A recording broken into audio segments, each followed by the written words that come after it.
Chapter 4. Bring yourself to the teaching and learning process.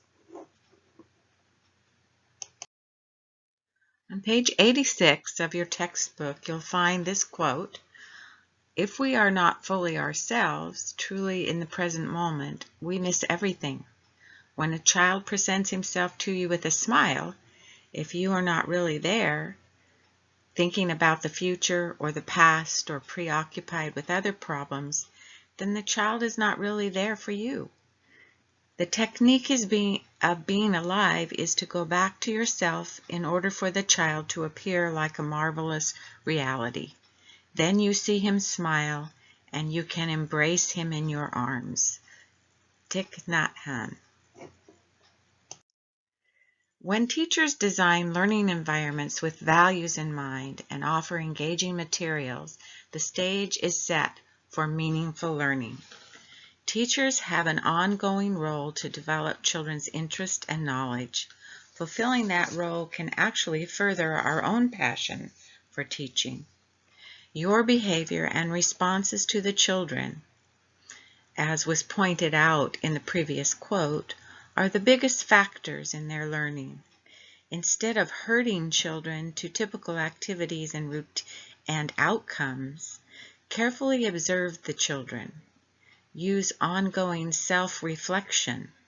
Have the courage to think outside the box. Principle 1. Claim your power. You use your power daily, even when you're not thinking about it. By not paying attention to your purpose, by not examining your values.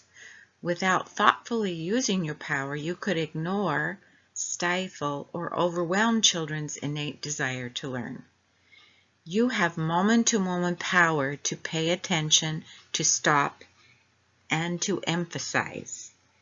If you look at the story or anecdotal record about rain on page 87 titled "Kristen Sees the Light," you can see the value in changing the schedule and following the children's interests and going outside after a long bout of rain.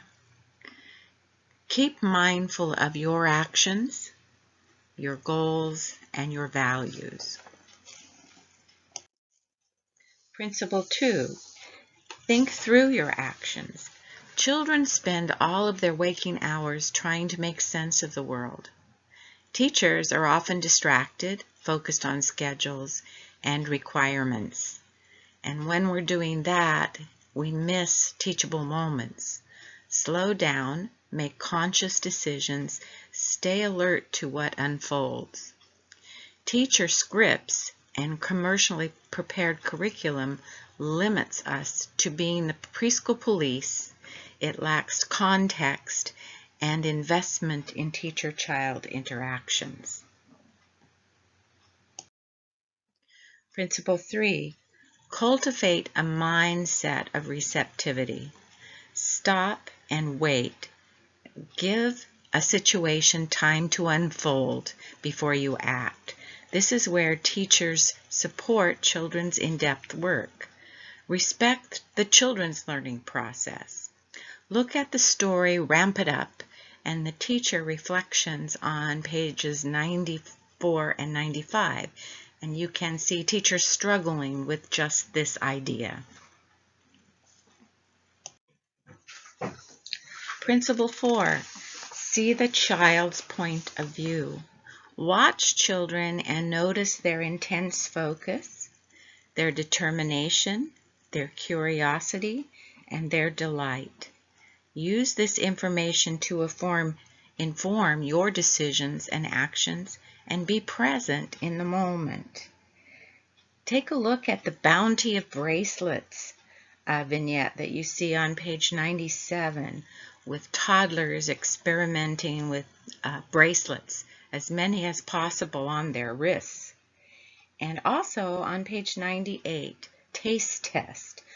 Look at the face of the toddler trying the lime.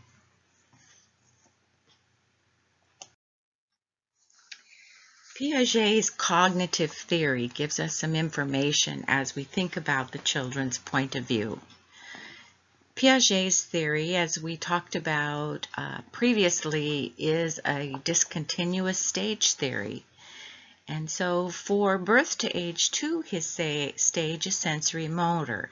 And in this stage, you learn through senses in coordination with motor skills. And the concepts that result in the coordination of senses with motor skills is object recognition, so learning what objects are, what they look like, what they can do. Object permanence, realizing that things exist even if you can't see them. And representational thought, being able to think about ideas that are not really objects in the real world. The second stage is preoperational thought, which goes from ages 2 to 7. And it's called preoperations because it's before mental manipulation of concepts and ideas. So children are not abstract thinkers yet. It's before that happens. There are 2 substages in this stage. There's symbolic function, which ranges from ages 2 to 4. And in this, children are practicing thinking about past experiences symbolically. And the second substage is intuitive thought, ages 5 to 7. And this is knowing lots of information about the world around them because of their past experience, but not truly understanding how these ideas and this knowledge works. So some skills that are still developing during this time is reversibility. And preschool children in preoperational thought really focus on the here and now and can't really conceive of things in their past state or what happened a while ago, but really they focus on right now. They can't conserve, which is mental representations of volume, matter, length, and area separate from their sensory information. So if there are 2 glasses of juice representing volume, a tall one and a wide, short one, a child in preoperational thought, because they're bound to what they can see with their senses, they'll pick the tall one even though it has the same volume, and you show them that, they'll still pick the tall one. So during preoperational thought, children can't reverse and think about things in a state that came previously, and they can't stand apart from their sensory observations. Some characteristics of preoperational thought are egocentrism. It's all about them. They don't know that others have different perspectives than they have. They believe that they're the best at everything, the smartest, the tallest, the fastest, and they always have to be the winner. It's not that they're a bad sport, it's just that they're egocentric and they're in that stage of thought. Animism is another characteristic. They believe, as part of egocentrism, that everything in the world is like them. So they can believe that chairs and rabbits and rocks could go to school and carry backpacks. They're also magical thinkers. They believe that adults can cause things to happen by magic. They also centrate. They can focus on only one characteristic at a time.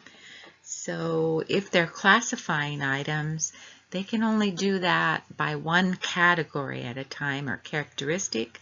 So they can categorize items by shape or color, but not shape and color at the same time.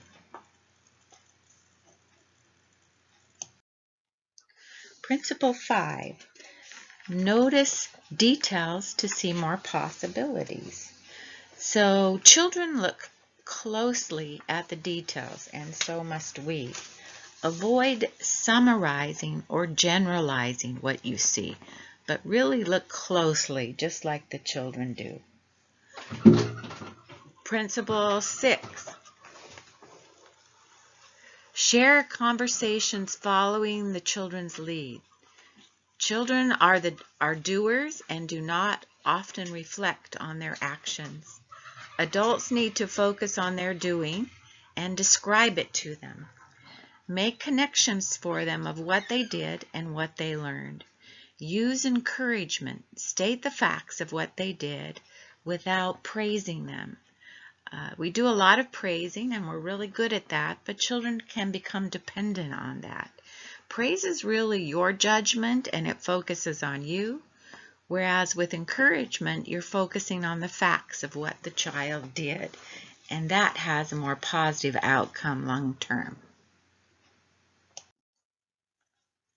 Principle 7, support children's connections to each other. Children can offer support to each other, and they're often driven to reach out. On page 104 of your text, there is a story about tender Tommy consoling another child. So even though he's consoling that child, keep in mind that what he talks about is basically about himself, and reinforce the behavior of support when it happens and talk about it. Also look at 2 other examples of Principle 7, Bubble Experts on page 104 and Babies with Babies on page 106 and 107. Principle 8, take action on behalf of children's strengths. All humans look for meaning, not just knowledge. Knowledge is static, not active. Meaning is the process that motivates action, what we do with knowledge. Make meaning together with the children and bring attention to the children's competencies.